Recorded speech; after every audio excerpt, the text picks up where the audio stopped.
All right. Predator Killer of Killers, the newest film in the Predator franchise, directed by Dan Trachtenberg. This is the secret Predator movie that was made alongside the upcoming Predator Badlands. I don't know exactly the whole story behind it, if he had some extra budget or if he just had this really good idea, brought it to Disney, Fox, whatever. But it was kind of announced officially out of nowhere. It had been kind of rumored for a bit and comes out direct to Hulu. Here we go. Doing the thing that we had said, took our idea, our very great original idea, which we said they could have. Yes. So, I'm sure people had the same idea. Taking the Predator, putting him in different time periods, and having him fight. In this movie, we have 3 different time periods going on. Holden. You got the Vikings. The Vikings. Norse, ancient Norway. You have the feudal Japan. Samurai. Yes. And then you have World War II. Mm-hmm. Yes. Fighter pilot. 3 parts, and then it kind of all comes together in the end. Mm-hmm. And it's about 80 minutes. Lean, mean, 85 minutes. Yeah. I loved this movie. Incredible. They just need to was really good. Need to make another one of these pronto. Yeah, this was really, really good. It was better than I thought it was going to be. And I already had fairly high expectations for it. Yeah. But this was pretty fantastic. Yes. Because it was more than just a cool Predator fight with each one of those one of those time periods. It's like there was actually good drama within the human stories within that was actually pretty compelling too. Yeah, it's like mostly action, which I think is kind of key to it, but you have enough to make you care about the characters and not in just a shoehorned way. It doesn't feel too cliche. Yeah. There's some sort of unique angle to each story, and they're not too sappy. They're not too cold about everything, though. There's just enough character in each one. First one's pretty cold, though. Yeah, the first one is cold. Very cold, I would say. But yeah, no, I think it just knows exactly what it needs to be, and it does that. It's pretty incredible. And I like all 3 segments for different reasons. In the final segment, too. But yeah, loved it. Yes, incredible animation. Yeah, incredible action. It is. I cannot find any direct connection between this and Arcane, but it looks just like Arcane. Mm-hmm. It is very well done. I mean, clearly inspired. I wouldn't be surprised if some crew people carry over. But yeah, visually just looks really good. Yeah, and just the action itself is very well done in terms of talk about constantly storytelling within action, and this is just the epitome of that in very all these violence. Very violent. I love the variety that we have here as well. Yeah, you have different predators that really suit themselves to each time period, which I think is really great touch. And I think the designs of each of the predators are really cool too. I like them a lot. Yeah, and it all comes together pretty satisfyingly in the end. Yeah, as well, because you kind of catch on there's some sort of narrative structure going on here. Yeah. This is not just completely standalone things happening. Which is honestly what I was expecting. I thought they were just going to be 30 minutes each. And then it's done. Yeah, that's what I was thinking too. But yeah, there's a little bit more to it. And I think it's a great prelude to Badlands. Mm-hmm. This gets me a lot more excited for Badlands than the trailer did, honestly. This was great. I honestly don't know what to say about it. That's just not specific to spoiler stuff that we haven't said already. Yeah, well, I guess I can say I think the Viking one is probably my favorite. Okay. Out of the 3 main segments, I think it just really starts with a bang. I think the action in general in that sequence is pretty incredible. There's some pretty gruesome stuff. I just really liked that one a lot. But they all have their own strengths. I basically watched this 1.5 times.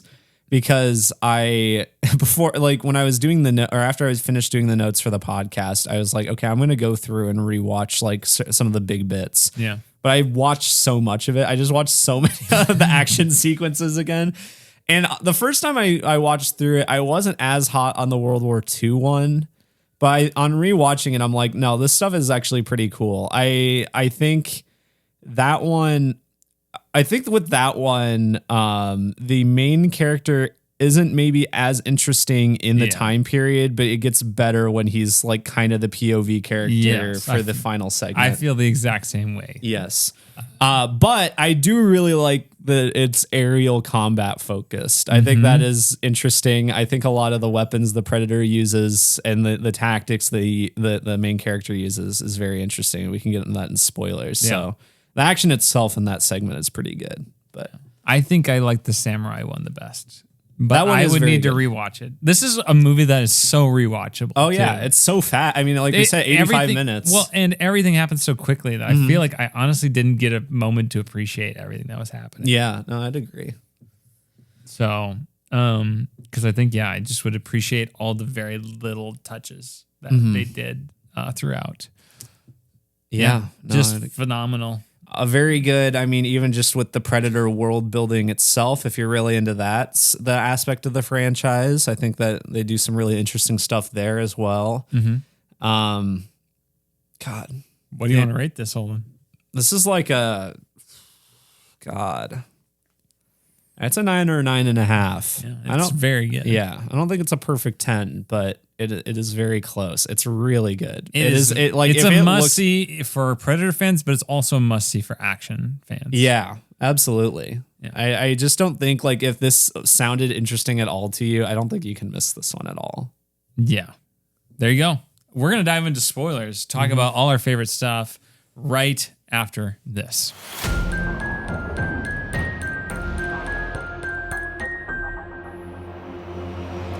All right, so Predator, Killer of Killers, spoilers. What if you had two shields that you could just cut people's heads off that was with? So cool. I was like, I've never seen that before. I don't know if that was a thing that ever existed or anything like that, but God, it just looks cool. Yes. What if you were Captain America, but you had two of them and you could just stab people with them?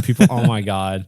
Yeah, so that first segment is... And you're a boss Viking queen lady. The first segment is interesting because, like, first time watching it, I don't know if you necessarily thought this. I thought they were setting up like the kid to be kind of like. I totally did. I was like, okay, the kid, she's gonna get killed, and especially because like they're on the boat and she's like, if I die, like avenge me or something like that. I'm like, okay, she's gonna die. So and then by the Predator, and he's gonna go after the Predator or something.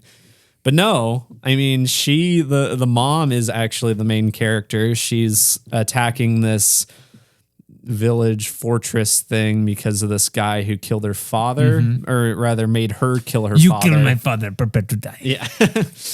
So classic revenge thing that she's been driven to do over the course of her life. Coming to a head here. Subverted by this guy kind of just putting her back in her place, like just completely capitalizing on her trauma. And then the son kills him. And like, I feel like that's complicated emotions for her because she didn't even get to like fulfill her revenge. But she was also trying to make her son a hardened warrior. Yeah.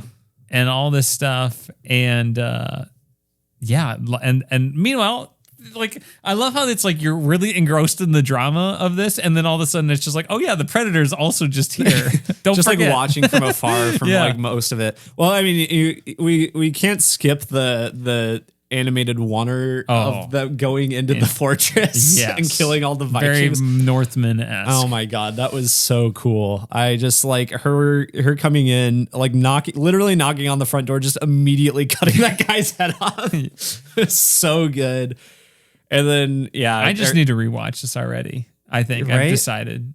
It's, again, like you said, it's not long at all. No. Just throw it on. It's over 80 minutes later. She's like cutting people in half. There's like shoving people's head onto spikes. She gets like overwhelmed by arrows or like people at one point. And then you have the rest of her team coming in and chopping people up. Yeah. And God, it's just so good. You've got the collapse of that like watchtower too. And oh my God, it all looks so good. Just so well thought out.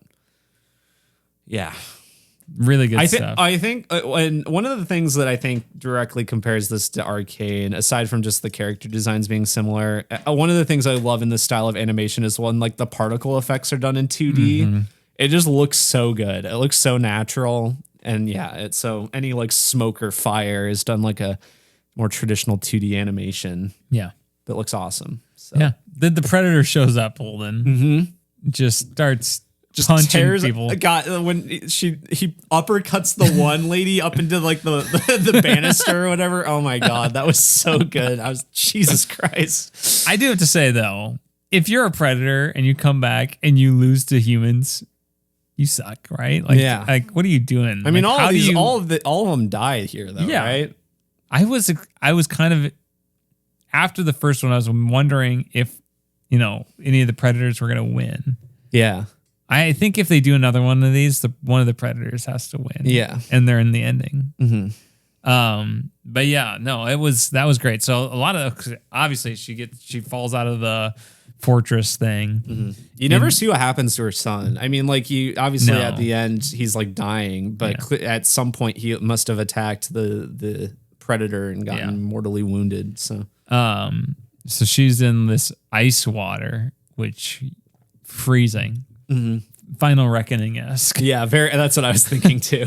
But her doing the little air bubble things, that was great. I did not notice the air bubble until like the second time I watched that scene, because I was like, how is she holding her breath that long? Okay, that makes sense. But yeah, great stuff. Yep, and the Predator can't see her because it's so cold and her body temperature has dropped so much. Very good.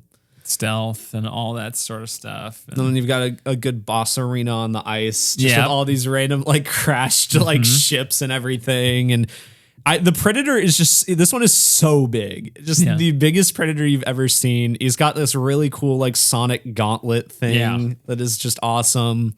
He's just blowing things up with it. They did such a great job of like establishing that when he shoots it, he like propels himself backwards. Yeah, a little bit. And they of do that on kickback. the ice. Yeah, yeah. The little recoil on it, so good. That was Chekhov's all clever. Recoil. Yeah, Chekhov's recoil. Yeah, and I liked. I mean, she was very clever in how she defeated it. I liked her, like waiting for the beam to charge up and then breaking the ice, have it go inside when it has like the anchor kind of tied around it. Yeah, and of course the scuffle in the water and. Using the shield, the propeller not only propel herself back up with the sonic gauntlet, but him backwards getting stabbed by the anchor. Oh my God. So good. That was so awesome. Really well done. All around. And then, her son dead. Good stuff.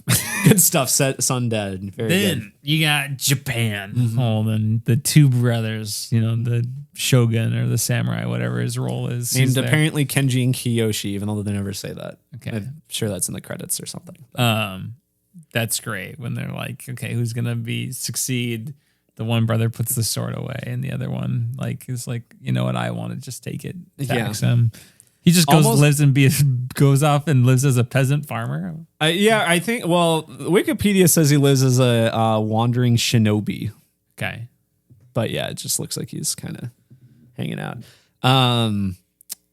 Almost no dialogue in this entire segment, which is really well done. I mean, it's entirely visual storytelling. Works really well. You completely understand these characters and what they're doing, why they're doing it.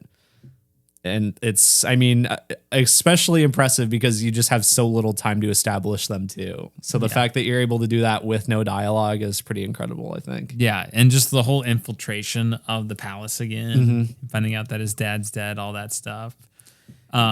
The smoke bombs. The smoke bombs are really cool. I like that whole fight on the bell tower. Yeah, so he's trying not to alarm anybody. And then someone that was just very like Jackie Chan esque. And then the person just sees him at the end of it all. I like my favorite bit with that was like blocking the bell getting rung with the hammer by just putting a guy's face in front of it. Like someone was getting ready to, and he just holds another guy up. That was pretty good. Yeah.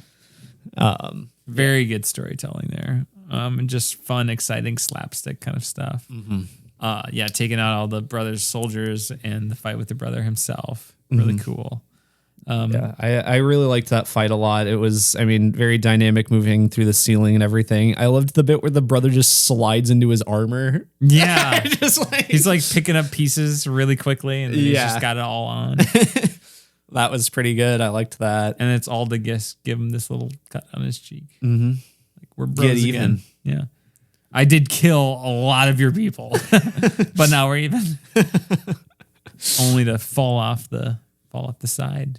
for now. Yeah, I was like, there's no way he's actually dead, right?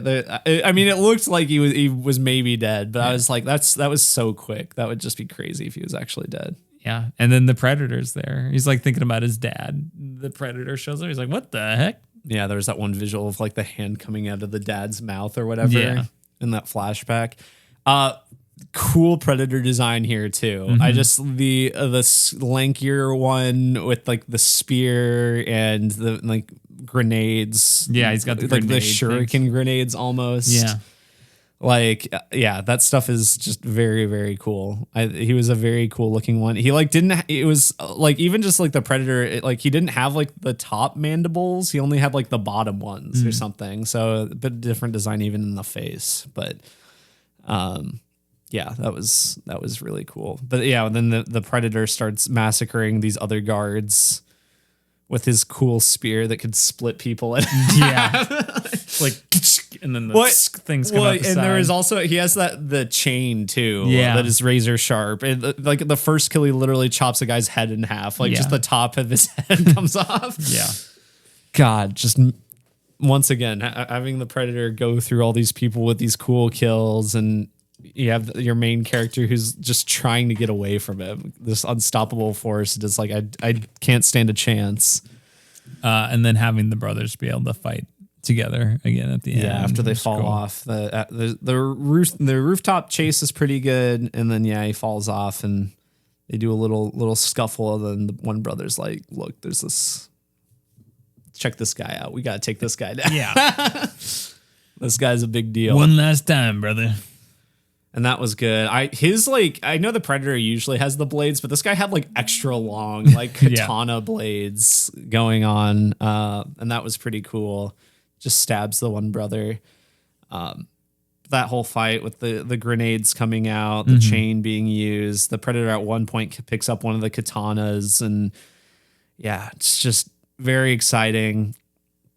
I like the fake out with when he gets exploded by the grenade and you think he's maybe dead or whatever. Yeah. And then they're like, oh, we're going to duel one last time. But no, they're actually killing the Predator and chop him up. That's really cool. I loved how like the Predator's invisible too, and he uses the smoke bomb to identify where he's at. Yes, that was really smart. Or as he's running away. But yeah, the kill was awesome when they go to the other side of the screen. Classic samurai movie shenanigans there. I like how both of them each do a different classic, like clean off the blood. The one, you just whip it off to the side, and the other one wipes it off against the forearms. Yeah. Good stuff, Holden. Great samurai stuff. So good. And then the third one is the World War II pilot one. Yes. Took a little bit to get going for me. But yeah, once you get into the action itself, I think it's quite exciting. Yes. So he's like a young mechanic who gets drafted. I did kind of chuckle at like the dad giving him the draft. He was like having this like heart to heart or whatever. The dad's like, you need to like be able to, it's like all natural. You got to feel it or whatever. And he's just like, oh yeah, by the way, you're going to the Atlantic Sea, buddy. So yeah, then he's over there and he's got his like crappy plane and all these other pilots, and he's stuck as a mechanic. He wants to be a pilot, and then they all go out and he sees it. And what is it? So does the carrier get attacked or something? Because that like there's the Predator weapon that lands there that then like destroys the one plane. Yeah. He's like, oh, I gotta warn people about this because this is like intense. How does that get there? I can't remember. Anyway, somehow the Predator technology gets on there. He's like, oh, that's dangerous. So he's like, I gotta go warn someone. Kills his friend. Yes. Yeah. So then he takes his plane, flies up there, and the pilot's are like, what are you talking about? What are you doing here, kid? Yeah, get back down. Get out of here. They're just all blowing up. I have you now. Some of them, there's like one that just run into it when it's cloaked. Yeah. I I mean, God, the main like weapon in this one is that like weird like grapple like gun thing, and that is so cool. I don't even know what to call that. Not super practical, but I love it. No, it works really well for this, and just like that tearing like apart air harpoon thing. Yeah, that also will just like also retract. I don't know. It's so bizarre, but it works so well. Love it. I mean the other standout one is like the net that just dices that plane, and that occurs when he's like hanging on the side of the plane, so then you have like the meat chunks like flying by it or whatever. Which, by the way, him getting on the wing of the plane, I'm like, oh my God, no way, you're falling off there. You're flying. Apparently there's like a story of like, I don't know if it's World War II, of someone doing something similar to that. So like, but Jesus Don't Christ. worry, I put a wrench in there. That should hold it. Yeah, right. By rust bucket of a plane that's falling apart. Golly, I cannot imagine being a World War II pilot and trusting one of those aircraft. Oh my God, yeah. Literally held together by nuts and bolts. Yeah. Crazy stuff. I did think like the one, what's his Vandenberg or whatever, I thought he died before he did. I was like, oh, that was kind of an unceremonious death for this guy, but then he's still alive. I'm like, wait, who was the other guy? No, I thought so too, because I feel like a lot of the pilots just kind of look the same in this sequence, which is a bit of an issue. But on rewatching it, I was like, okay, let me check here. And I was like, okay, yeah, it's not him. Yeah. But yeah, it was confusing. I honestly thought it was like he was like having a vision or something. Yeah. I was like, he's not really there or something. Yeah, really cool stuff. Obviously, then using, cooling off the engine so you can't be cloaked, that sort of thing. Using the grapple, flooding the engine to grapple it back into the guy. Yes. Pretty sweet. He flying through the city and all that was pretty cool. And then flying through the insane war zone, which he would not survive. There's so many like just shells going up and explosions happening in the air. Like, and he's not an experienced pilot as far as we know, and at least in any combat scenario. So yeah, he would not live through that. But I did like the one AA cannon taking out the Predator ship, and then you think it's dead and it comes out of the water, and it's like the entire cockpit on it is gone. He's just like the Predator is just like flying, like air exposed, like flying the ship. Yeah, that was pretty good. Yeah, I do feel like this story needed a scene where he got to fly the crop duster on his farm. Like, I feel like we needed some scene of him flying first to like establish that he had like this natural gift as a pilot. Sure, yeah. Because we don't see that before he's fighting a predator. Yeah, that's and I don't think it took that long. Like, I think it'd be great. It's like he has this moment with his dad, overcomes it, gets to fly this crop duster, and then he's like, has this really moment of joy, and then he finds out he's drafted. And I think that's like 60 seconds you're adding to the movie. Yeah. So no, I would agree. I thought that part was just missing, making it a little bit more clear that it wasn't the Vanderbilt guy, or not Vanderbilt, or Vanderberg or whatever his name is. That he gets killed in that one son. Just Vandy. I think that's his nickname. They call him. Who's voiced by the only actor I recognize in this, Michael Biehn. He's I think that's Hicks in Aliens. Okay. And he's also the main guy in the first Terminator, Kyle Reese. Oh yeah. And he's in The Abyss. He's good in The Abyss too. But big James Cameron guy. Yeah. But yeah, very good stuff. And then of course you have the final quarter of this movie where it's on the Predator homeworld.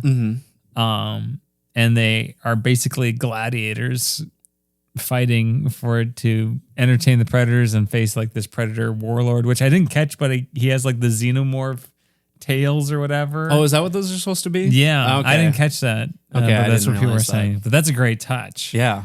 The one thing I thought about this, they do it so they can translate to their language. I do wish the characters could have talked to each other. Yeah. Or at least like in some regard, they find a good way to communicate. Yeah. Because they never really do figure that out. Which is why you have Torres. He is the POV character for us because he's the only one that speaks English. Yeah. He's also the one that we can most contemporary, so we can relate to him the most. And so he's thrown into this situation, and you've got this samurai from the 1600s, and you've got the Viking from 800 AD, whatever it was, something like that. And they just don't understand what's going on. They were all, as you said, put into stasis. So that's how they're in the same time period.